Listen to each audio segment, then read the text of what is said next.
Hey, yo. It's a win. We've got a win to talk about today. Mhm. It's been a bit. I don't know. The stat that I've got later on is like it's been 7 games since a win. Mm, So, that you know, feels right. about regardless of everything else around it, I am so excited to be here to talk about a win. Mhm. Like, I don't care what competition it's in. I don't care what the fans are talking about. It's a win. So I'm pumped. Heck yeah. Good to be with you, Phil. You too, man. From Colorado? Is that where you are? No, I'm up in Wisconsin. I don't know if I asked you. I don't know why I always assume you're in Colorado. Was that your last trip? Yeah, I tend to go to Colorado a lot, I Okay. guess. Those are usually fun trips. This one's a work trip. Yeah. Yeah, I don't go on work trips. I don't go on conferences, and then this happens, and of course it's during Open Cup week. So bad luck for you. Hopefully bad luck yeah. for a lot of people. And maybe the next one will be better if we get a next one. Well, at least we get to keep going in the Open Cup, and I don't have to travel during that week. So we were talking just a little bit ago about that week being the last week of school for a lot of folks. And it's an away game, but we'll see how many folks can make the trip. How long is it to drive to Minneapolis? St. Paul is Well, actually where it's at, right? I would guess like 7 hours or so, because it's like 5.5 to get to Madison, Wisconsin, which is actually where I am. Yeah, So that's not I so don't think bad. it's terribly further than this. 8.5 Eight from and a half. Okay, so I was a little from the less. city. But Does the the flights are pretty legit. You can get a nonstop, because I went 2 years ago for our away game. You can get a nonstop flight for pretty cheap, and tons of hotels along their like metro, and they've got a really nice metro system that goes from Minneapolis to St. Paul. Yeah, I've So heard that. and the Allianz what is it? Allianz Field is right off the metro in St. Paul, and the Blackheart soccer bar is right there as well. So I mean, it's a nice. Nice. There's not a ton around the stadium, but it's a nice little setup, and it does have the unique opportunity that if you wanted to go take in a game, you might as well take in 2 games, because we're going to be playing there twice in the span of 5 days. So if you can, I'm sure True. we're going to have a few folks who just go up there and see both games. That's quite the experience. I'm looking up. You can take a train there, but you got to go to Chicago first. So Oh, like a not worth train it. all the way there? Yeah, Oh, wow. it's typically you end up having to go to Chicago when it's not a direct line straight there. So Did that is you the case for know? Minneapolis. Did you know there is they've named the road to drive up to St. Paul from St. Louis? No, It's called what's the that called? Avenue. It's called the Avenue of the Saints. That's cool. If I if love you turn that. on your GPS in St. Louis and you're on Highway 40, it might refer to it as Avenue of the Saints, and it's because it connects St. Paul to St. Louis. Man, I love that. I Pretty mean, cool. we should definitely name the Derby that, right? Basically, Something something it like should that. be something like that. It should be. We got to think of something clever. We're not going to think of it off the cuff here, I don't think, but No. Cup of the Saints or something like that. I like it. Yeah. Cool. Well, let's dig in. You ready? We've got plenty to. Oh, I forgot to hit live on Instagram, so that's my bad. Oops. Folks are going to tune in and be like, "Oh shit, did I just miss it?" Or "Oh shoot." Yeah, I'm ready to go now, though. Cool. Here we go. Welcome everyone to Flyover Footy. Oh my goodness, how do I normally open? Why was that so bad? What do I normally say? Welcome You do. everyone. Welcome everyone to Flyover Footy on the Hello. Big 550 KTRS. Is that what I normally say? I think so. I always say welcome in everyone to Flyover Footy. Like I Mm. hammer that welcome in. I think you're a little more tender in your intro. All right, well, let me do it again. Hopefully I don't mess it up. I don't know why that feels so wrong today. We are Here in we go. rare form right now, clearly, with this afternoon I thing. mean, yeah, afternoon, straight from work. We'll make the best of it. Here we go. Welcome everyone to Flyover Footy on the Big 550 KTRS. We have a fun show today. We're going to talk about a win, and I am so excited to do that with Matt Baker, who is joining me from Wisconsin today. Matt, how's it going there in your hotel room? You've got nice hotel art behind you there, which is pretty typical. Oh yeah, a little Art Deco behind here. I'm doing great. I'm doing great. It was a fun match to watch. I didn't jump the gun on getting too anxious in the first half. Let things go. You know how the Yeah. cup has its wildness that occurs, and when all is said and done, we're here and we're smiling, and we have a match to look back on and a win, and we have a match to look forward to in a home match this weekend. Absolutely. And, I went to that Open Cup game. I invited a ton of people. And so I was kind of talking the whole time. So, Matt, you're going to have to carry us a little bit because I missed a lot of the game.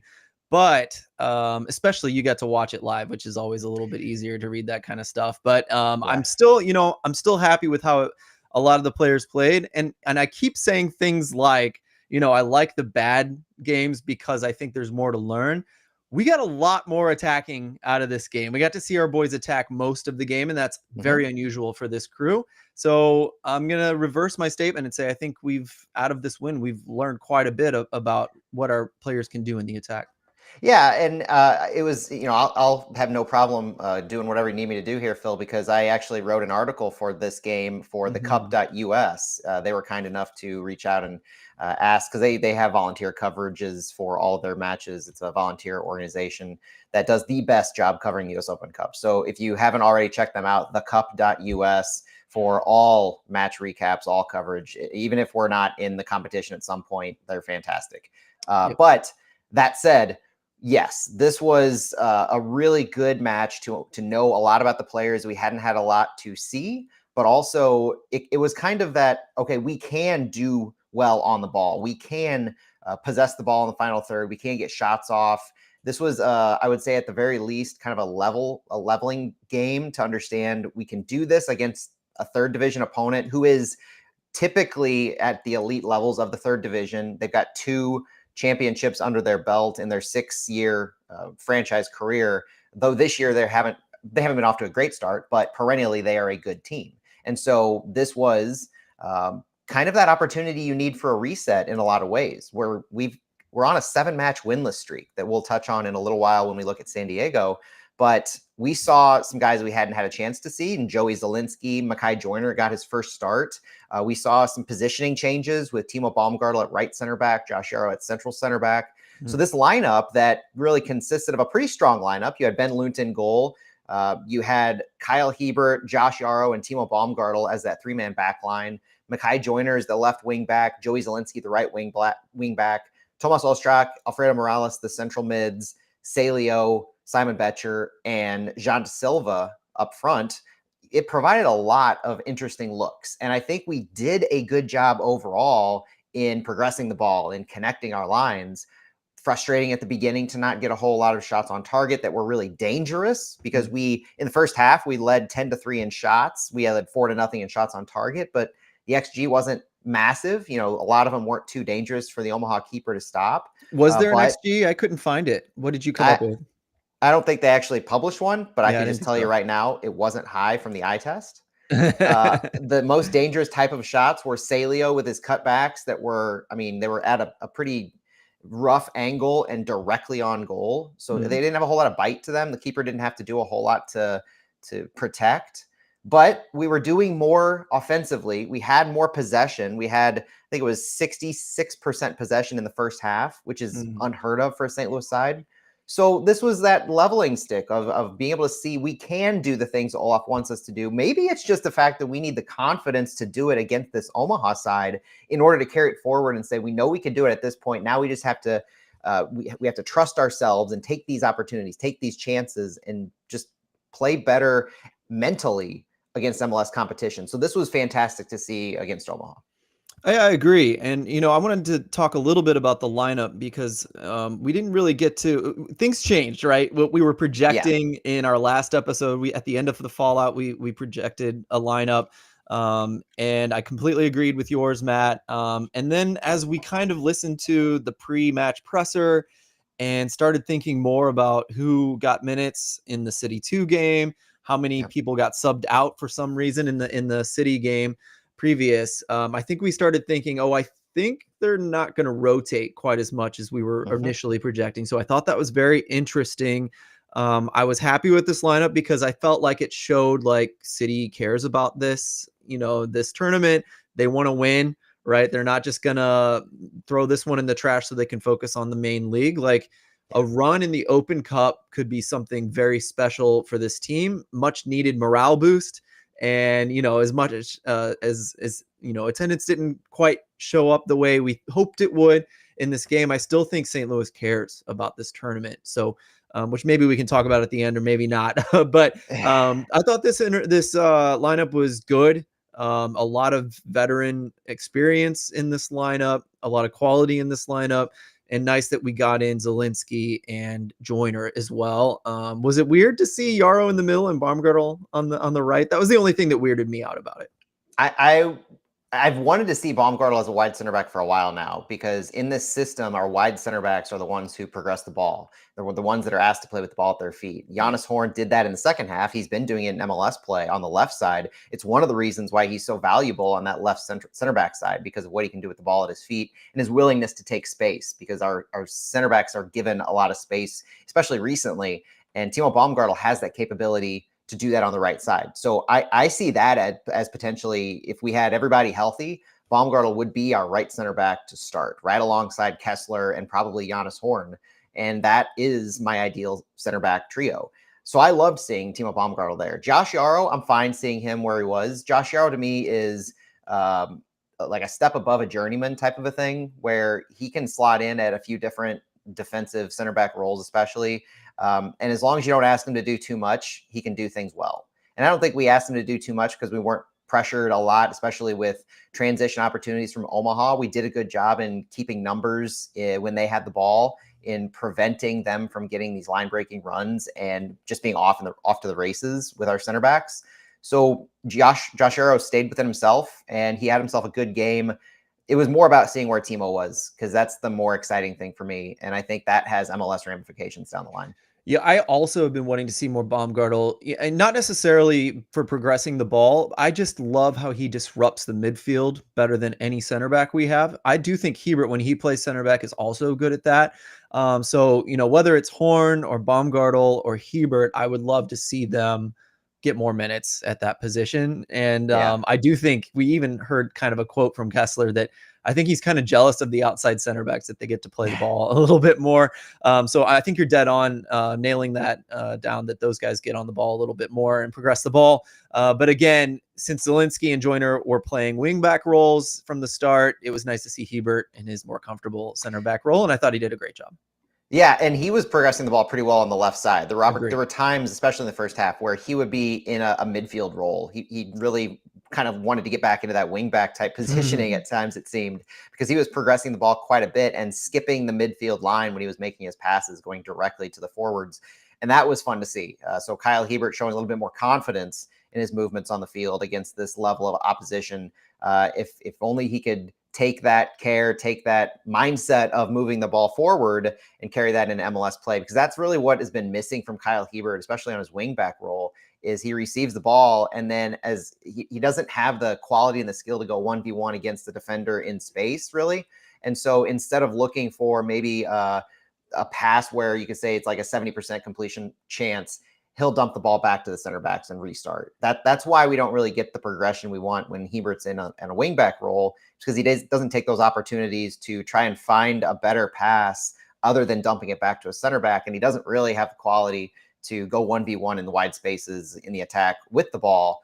So what's he going to do? And in this case, he was able to find space, take space, and progress the ball up. His first vision was forward, and that's what I want to see more from him. Exactly. And having two center backs and even three that are brave going forward. We talk about that a lot. And having two outside center backs that are willing to get into the attack. We saw Baumgartel bomb forward in direct traffic with the ball at his feet entering the box. That was hilarious. But if you're going to play three center backs, guys running up randomly like that, I think is vital. And so, especially if you're a defensive team that needs to get better at attacking, I think that's something that we need to see a lot of. Not that you want Baumgartel in that position regularly, but you guys get the point I'm making there.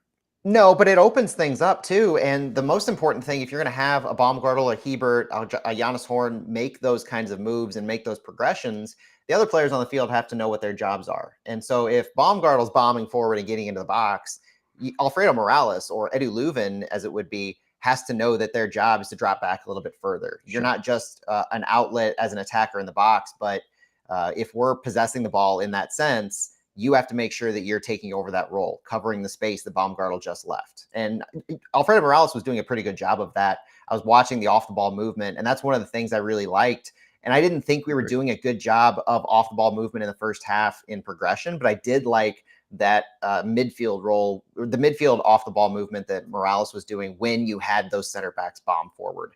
That's going to be important to allow us to continue our center backs moving forward and see that more and more, but still have the safety and security of knowing that you're not going to be beat. You're not going to be at a numbers disadvantage if you turn the ball over. Yeah, and I want to move on to the next little thing here that I think you put in some ideas that I was having as well, but I want to lead this off because I think you're going to take it the rest of the way, having seen this game from farther away than I did. But you mentioned the off-ball movement, and I was really happy to see Ostrak start because, again, I think he's braver in the buildup. And I think he showed his bravery in the buildup. He was very anxious to drop in and make the turn, make some guys miss. He was extremely good at that yesterday. And I think we saw Jean de Silva dropping in quite a bit and Oh showing yeah. his. Now, when we first got him, you and I talked about how good he is at progressing the ball. And I thought, boy, he needs to drop deep more often, not just be that guy up high as a striker or whatever, which he's also good at receiving those progressive passes like you corrected me on in a way. But it was nice to see both those guys progressing the ball forward. I think they were both extremely good at it until they got into that final third. And it felt like there was either no one to pass to or they lost their bravery kind of in those spots. I don't know how you read it, but that was like Ostrak would kind of get forward and look around. And a couple times he like paused and passed it sideways or to the back. Mm-hmm. Jean de Silva looked like he was ready to either shoot or pass. Looks like he prefers passing in those situations. And guys weren't open. He either tried or you know what I'm saying. So I'm curious what you Yeah. saw, Matt. I agree entirely, and I've got a few thoughts. One, I did love seeing Jean de Silva move back and drop deeper into the Me midfield to help too. receive the pass. It He was connected the good at lines. that. He was good at carrying the ball after he received it. That was the most notable thing to me is we Yeah. don't have very many guys who have been brave enough and desire to carry the ball into spaces in the midfield. And if we utilize Jean Silva in that role, I think that can create a whole lot because it will move the offense forward, hopefully in tandem. And that kind of leads to my frustration. And the reason I think that we had, like when Tomas Ostrak and Silva got into the final third, you didn't see much happen. And it's the off the ball movement. I continue to struggle with how our attackers are not playing themselves into space to create space for the ball carrier when they get into the final third. The problem that I see a whole lot, and I saw it in the first half multiple times, is you have Tomas Ostrak dribbling up. He's got a 50-50, or he's got a duel that comes at him, and he should be able to find somebody who has found space because a defender is now engaging Ostrak. But there's nobody around him that's doing that. There's nobody that's kind of able to take the space that the defenders leave when they come and engage an Ostrak or a Silva and allow that person to pass the ball off to.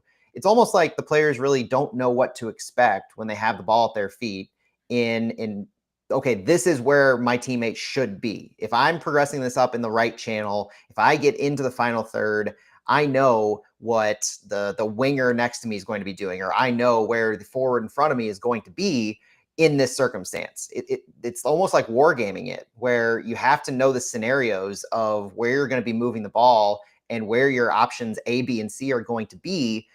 This is something that you should be practicing and you should just know of your teammates at this point. You've had months to train with them. You have these trainings that they go through on these short fields where you're working on these short field opportunities with little space and needing to know. It's not even about making a quality pass. It's just about having that pass available to make. You're Do you needing your think we talk a lot about the injuries making that the biggest problem, right? It's just not knowing each other since, yeah. I preseason mean, happened and then nothing, and now we're getting our guys back. It's like that, they're still learning. That's an absolute good observation, and it definitely plays into it. Where if you have, and it goes to the consistency that we want to see, whether Yeah. it is the top choice, top line consistency, or just in general guys playing with each other. And Ostrak getting his first couple of starts recently, yeah, that could play into it, where he's just not as familiar in those situations as if you had an Eddie Leuven and a Chris Durkin together for an extended period of time with a Hartle, Toyshirt, Klaus, those kinds of guys in front of you. But I think that's what I point to as the biggest problem is the off the ball movement when you have guys carrying the ball into the final third and you're seeing what you described, where they didn't have anybody to pass to, they didn't know what to do with the ball, so they turned around and played it back, or they were dispossessed immediately. It's because they don't have teammates that are opening themselves up and they're not aware of where the teammates are going to be making those passes. We've got to get better with that because that's what's killing us. And that's absolutely one of the top reasons why we're unable to retain possession in MLS play. You saw better as the game went on. I think the quality of Omaha proved a little bit better in us being able to do that as the game wore on. And we got some of our better players in the second half, especially Wallem entering, Leuven, Klaus and Toyshirt, when they were in the field, they were able to expose Omaha a little easier and create some of these runs getting into open spaces, like the Klaus goal at the end from Toyshirt. Like that was a pretty good Klaus getting into open space, Toyshirt finding him. That didn't happen often in the first half, whether it was possessing the ball in the final third in a transition opportunity, or most notably, I think the thing that frustrates me is when you have one of those center backs, and I was just watching the EFL Championship playoffs, and Bristol was doing this a few times. You have these center backs who are making these really long passes, and when the long passes are connected to a forward, the forward's obviously coming back on the ball, right? And so they receive the ball maybe at the edge of the final third, but they're coming back on it. We don't have any players who are around who have anticipated us making that pass and are putting themselves in position off the ball to receive a one-touch pass that can then go from the forward to a winger, especially because our wings are where we try to progress the ball to, forward to a winger, and then you have maybe that forward initiates another run back and gets into space. It's these quick passes when you have it's quick passing that follows a singular long pass, because you can't expect your forward or whoever receives a Kyle Hebert or Timo Baumgartel pass. If you're receiving a 30-yard pass at the pace that they're sending that ball, you can't expect them to immediately turn and have success in a 1v1. You can expect them to receive the ball and then play it off to one of your teammates who can then initiate that advantage in that area that you've already received the ball in.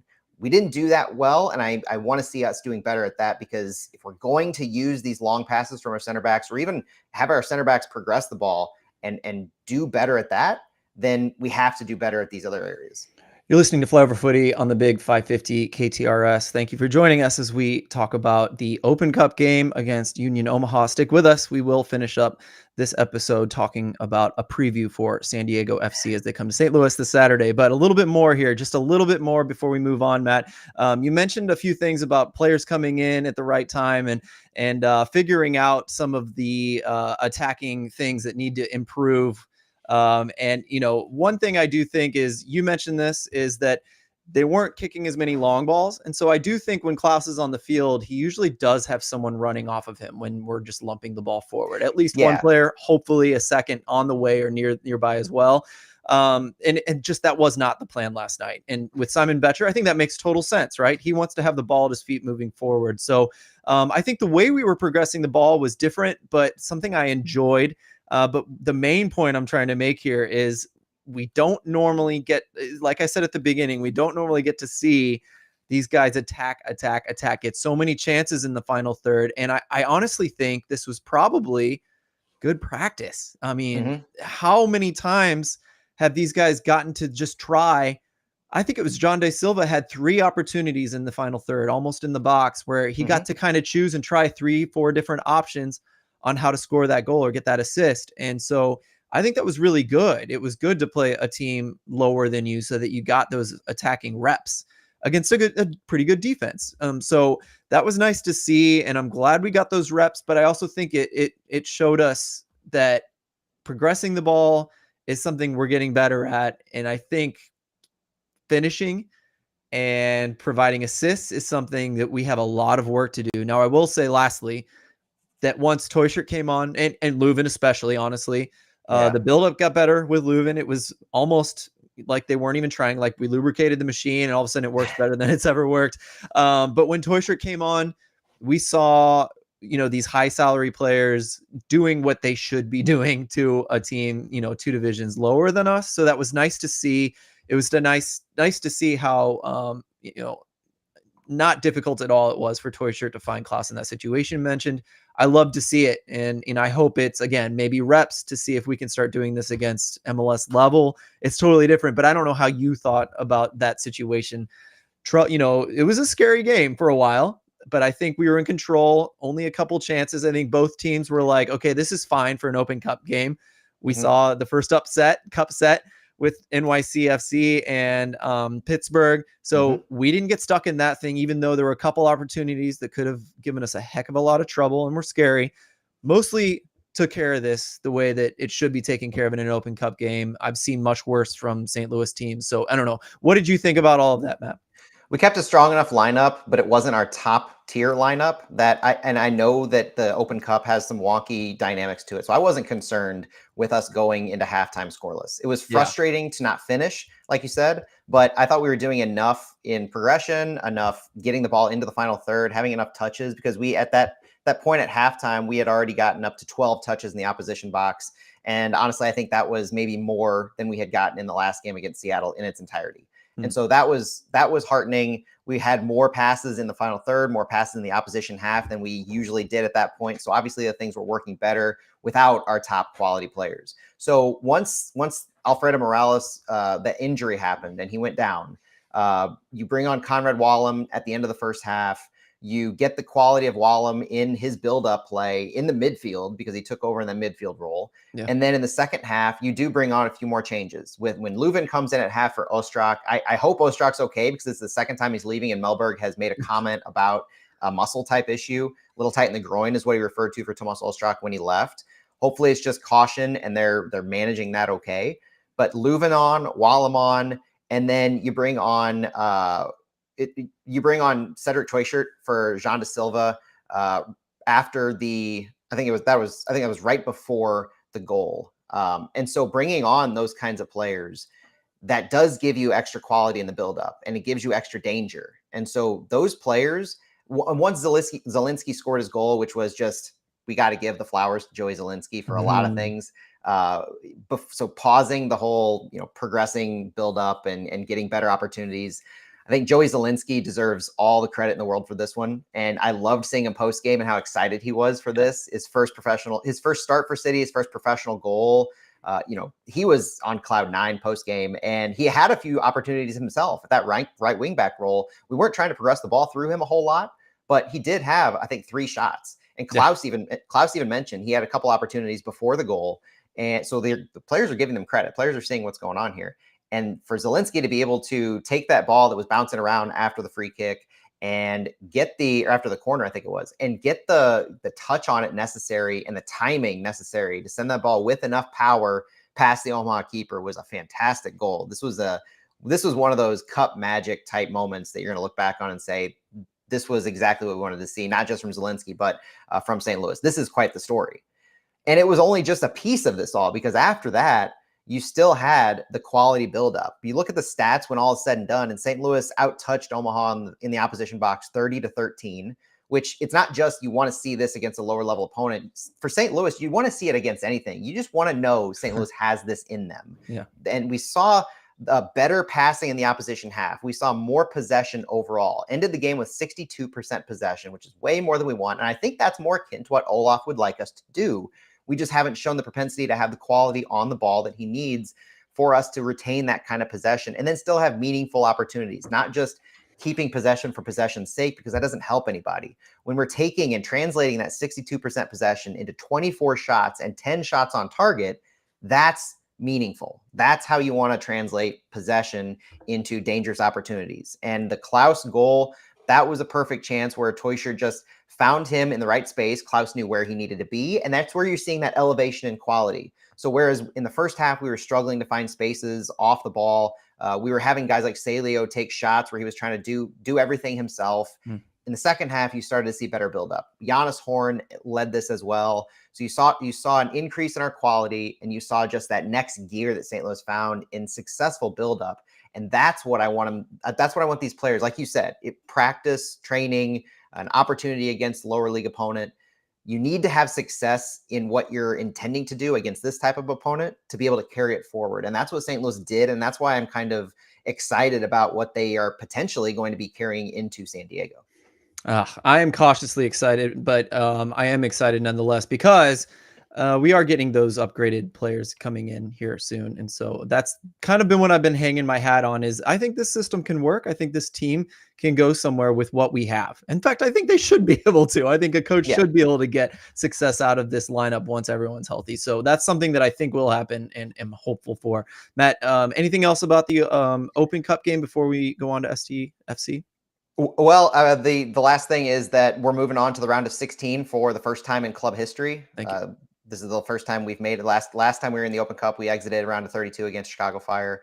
The round of 16, we'll see St. Louis City SC face Minnesota United, who defeated Louisville City. We played this game on May 21st. That was just announced right before we went live with this on Thursday. So we will now be playing Minnesota United in Minnesota on Saturday. And then whether we stay up there or come back, we'll play them the following Wednesday. So if my math is right, 2 games in 5 days against the same opponent in the same arena. Yep, it's always a weird one, but it happens in every league in the world, so Yeah. it's a thing. And that's what Olaf said post game. Is he said this is weird to have it happen in 2 different competitions, but he likened it to a Champions League home and away type thing, where you're playing the same team twice in a 1 week span. So that's actually fun. I like that. All right, Matt, I'm going to hand it. We don't have a lot of time, and you have quite a bit to say about San Diego, and so I just want to hand it to you. I don't want to restrict you in any way. Why don't you take it wherever you'd like to go with San Diego FC? Yeah, I want to get everybody prepped for San Diego because, a busy week. Let's just dive right into it. This is the second time we've played San Diego FC of the season. It's the second and final time until potentially the playoffs, but we don't talk about playoffs. The first match, we all remember it. It ended in a 0-0 draw. We opened Snapdragon Stadium to MLS play. And this was one of the more frustrating matches that kind of gave us, stopped us in our heels, stopped us in our tracks, and really gave us pause after that Colorado match to open the season. We were aggressive. St. Louis was aggressive, lost possession a ton in that game, and San Diego just dominated possession. This was a game where St. Louis really didn't, for the first time, we saw what the downturn of Olaf ball could look like, where we were just unable to keep the ball, and San Diego wanted it. They dominated possession. They dominated shot opportunities 15-2, but St. Louis was incredibly effective at limiting the chance and limiting the serious danger that San Diego posed by doing that. When I talk about what we did against Union Omaha with 62% possession and 24 shots, 10 on target, San Diego did that in possession, but didn't do anything similar in the shot production against St. Louis the first go round. They had 1 shot on target. They had a 0.97 XG with all of that possession. And the thing that St. Louis just has to learn from is not just keeping the ball, getting better with it, but also finding a way to create shots against San Diego, even if you have low possession. So this could be a game similar to what we've seen here recently, where you're seeing St. Louis with low possession. We just have to do better at picking up opportunities to get the ball into those dangerous areas. And I think having played a bunch more games and found rhythms here and there, understanding how players play better off of each other, we're going to have a better opportunity to see, as opposed to in this first game, it was Conrad Wallem's first start. It was a Simon Betcher, Cedric Twayshert game, and it was a poorly operated midfield. So plenty to learn, plenty of lessons to take away from that first game. But before we get into San Diego and their recent form, we are Flyover Footy on the Big 550 KTRS. You're listening to Phil Grooms and Matt Baker breakdown now. San Diego, our look ahead to this weekend, where San Diego comes to St. Louis 4th in the West. Still an expansion side who is still hanging around that top 4 position. 4th in the West with 17 points and a 5-4-2 record. 5 wins, 4 losses, 2 draws. They've scored 21 goals this season and allowed 15 with a +6 goal differential.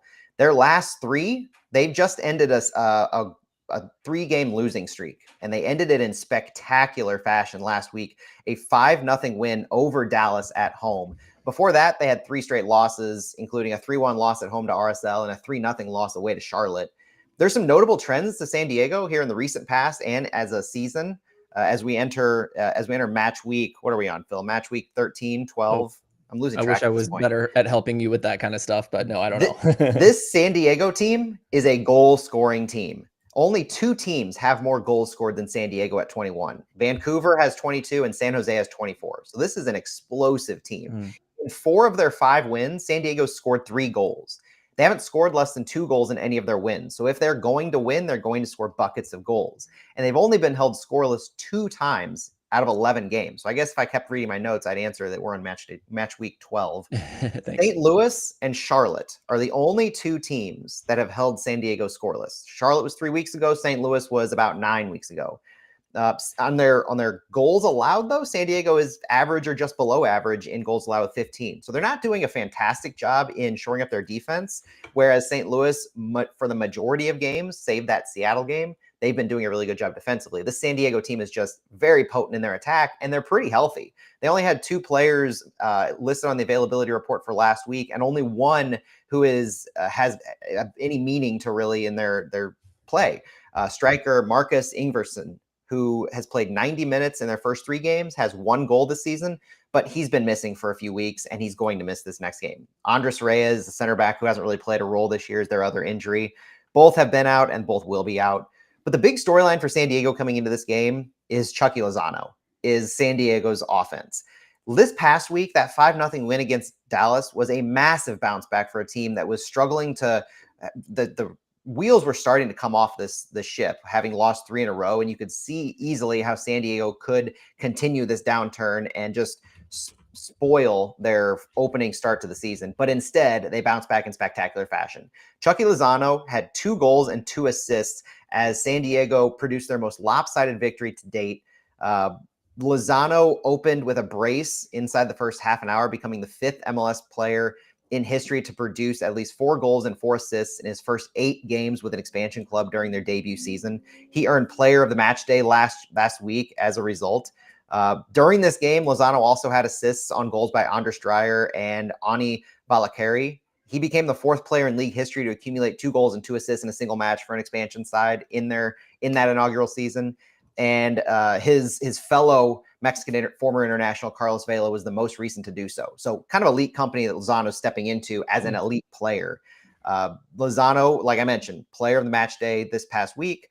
He joined Andres Dreyer in match day 1 as that second San Diego FC player to be named player of the match day. Lozano, as the club's designated player, has 10 goal contributions, 4 goals, 6 assists in just 8 matches. Lozano did miss the few weeks after the St. Louis match, because if you remember, he was injured during that match. And after missing a few matches, he's played at least 80 minutes in all of the last 4 games, 3 goals and 2 assists during that time in particular. You also have other goal scoring threats, though. Andres Dreyer, their other DP, is tied with Chucky Lozano for the lead with 4 goals for San Diego. Ani Valakari has 3. Luca De La Torre, don't forget about Luca De La Torre in their midfield, has 2 goals himself. Cedric Troisier and Marcel Hartl are tied for the lead in St. Louis with 2 goals. If that puts into perspective our struggles versus their success in goal scoring, this offense is just so potent. So, Phil, you'd be struggling if you tried to figure out where the goals are going to come from because there's so many options. And I struggle with finding like where the most dangerous piece of San Diego is. Is it Chucky Lozano? Is that the obvious answer? I don't know. I think more so you don't think of individuals in a system like that. I think you think, Yeah. I guess what I'm kind of keying in on is obviously defense first is going to be the thought here. Make sure we're organized, making Yeah. sure, of course, the box is absolutely crowded. But also, the last few games, making sure we close down people around the box. I think these are all things that I'm sure they're talking about, and I'm sure they have a lot more ideas than I do. But, I think my big question is the 2 things that I feel like St. Louis can do to transition in a meaningful way and is to counterattack on a turnover in their own half and press high and do Hmm. it well. So I guess I'm wondering which thing they're gonna double down on, or perhaps do both and try to just do them better than last time. But I'm sure you have other ideas of how you think St. Louis might win this one.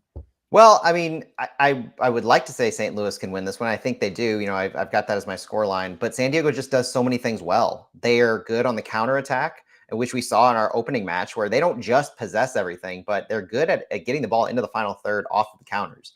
They're hit or miss on quality shots that come from that, but they're strong in creating a counterattacking opportunity. They're also good at finishing their scoring chances, obviously, with the 3rd most goals in MLS. They're good at creating long shot opportunities, but they're also good at creating chances using through balls. So they've got multiple ways in which they can progress the ball.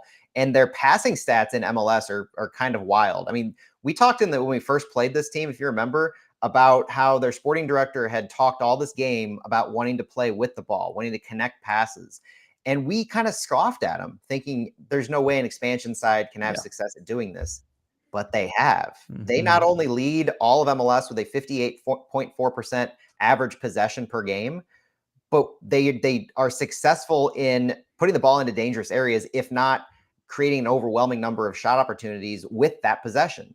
So having the third most goals with the most possession, they also lead all the teams in MLS in number of touches. They lead all the teams in MLS in the number of through balls, in the total passes attempted and completed. They're first in the league in medium passes completed, second in the league in short passes completed, and seventh in long passes. So this team does everything. They build throughout because they've got Chucky Lozano on the left, Anders Dreyer on the right. They're successful in doing so much in the run of play, and they do it well with Luca De La Torre operating, really running the show in the midfield. So the long shot opportunities, the through balls, there's so many ways that they can cause chaos on a back line that I'm kind of worried that we're going to fall into that bunkering situation and just be so defensive minded, so defensive focused. Because in MLS play, we have struggled to create offensive opportunities. And Olaf, having come off of this 4-1 loss against Seattle, I'm worried he might be gun shy in wanting to protect and prevent these goals from being scored, and then hoping to just kind of hit him on the counter, hit him on the punch, sock him in the jaw really quick, and steal a goal or two, which is not how I want to see him approach a home matchup, especially. I'd like to see more bravery. I'd like to see them connect some of their own passes the way they were against Omaha. Try that in MLS play and trust that your defenders can be putting themselves into good positions, that Edu Leuven now on the field, hopefully to start the game, can add to that defensive presence and be a little more of a physical person back there to help out a Timo Baumgartel, Josh Yarrow, Joachim Nilsson.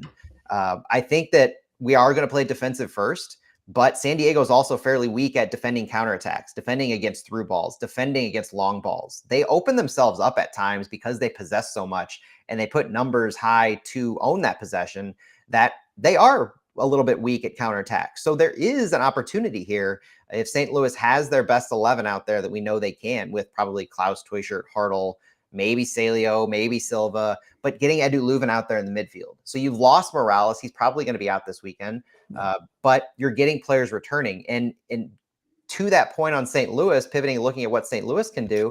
Well, I just want to say one thing, and that is that, I don't think, well, I guess we can talk about this with St. Louis, but, you mentioned, being not afraid, but I think even, especially while we're still building and becoming a better team, I think we still need to be very proud and own that we are defensively stout, right? Sure. So I think we can see us bunker in and see it as, I dare you to score on us. You're not going to get past us. We are going to clog up everything. We're going to frustrate the hell out of you. I think we can be proud of that. And I know this is just a mental difference to what you said, but I do think, like, if we're going to keep Mellberg and it's going to take, another year to start building up and looking better in possession, that's something we need to own. And so I want to do that. But I also think right now, as we get good players back, I agree with you that the counterattack is going to be massive in this game. Or, like I said, with a team that wants to possess the ball, you can get them up high, which I'm sure you're about to talk about, but that does need to be better. It needs to be more intentional. It needs to be, we're going to get that ball. And when we do, I know how this is going to go as a St. Louis player, right? I'm going to do this. I know this guy can be that guy. We're going to be, all in on how we do this. And we're going to be confident that once we get the ball, we're going to be athletic, we're going to be talented, and we are going to get that goal because we know how this is going to go. And so, do we need to still work hard to get there? Do we need to do the practicing, the muscle memory kind of stuff you mentioned about during the Open Cup to get there? I think so. And we may not be there this weekend, but I do think this is one we can steal and be happy with how we do it, Well, I want to pick up on the kind of the player availability front that you're talking about, because the quality of players available is going to be a storyline to follow for St. Louis going into this match. Obviously, because we have fixture congestion and we saw a lot of players put in minutes on Wednesday, but you're also getting players returning.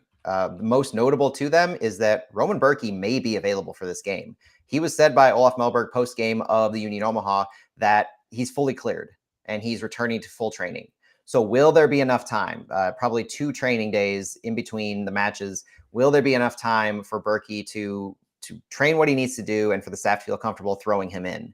If the hand is fully cleared and there's no injury risk, I say yes. I say Berkey's in there because he offers so many more dimensions than Ben Lunt. As great as Ben Lunt has been, and he deserves all the credit in the world for keeping us in as much as he has, I don't think anybody in the league holds a candle to the full complement of what Roman Berkey can do in not just his shot stopping, his distribution, and his leadership on the field.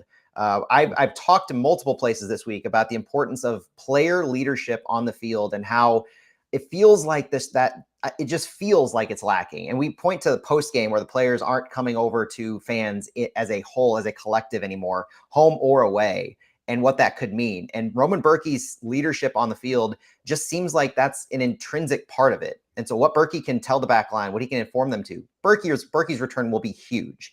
But you're also getting Eddie Leuven back, we know. You're getting Jay Reed, Rasmus Alm, Jake Girdwood Reich. All of them have played minutes in the past week.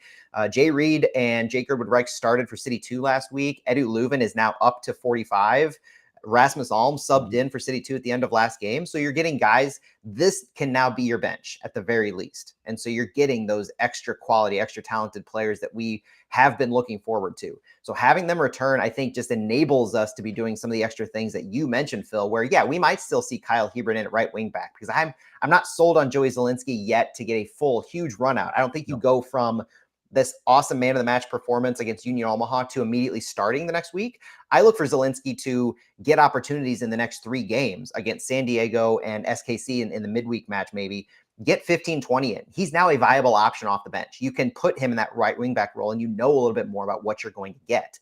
Give him that opportunity because he's deserved it. But at the same time, if you're still missing Thomas Totland, you might run out Kyle Hebert. You now have Jay Reed on the left side to spell Conrad Wallem, who can also play the right wing back.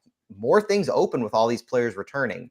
And so building off of what we had with the roster that we're going to have is definitely going to be exciting to see St. Louis. The roster we roll out for Saturday, because we had Giannis Horn, Klaus, Cedric Toyshirt, even John Da Silva. John Da Silva is a sneaky option to start for this weekend because he went about 63 minutes and he's escalating his time with City as well. And we talked about what he did against Union Omaha and giving us that extra dimension of the attacker coming back, helping to progress the ball with the ball at his feet. That's more than what Salio does. Salio doesn't come back into the midfield and carry the ball up into the final third. Salio receives the ball in high spaces and does 1v1 magic. So I think we're starting to see differences in what Silva and Salio even can offer when both we know have speed. They're just showing it differently. And that's an exciting, different dimension for St. Louis.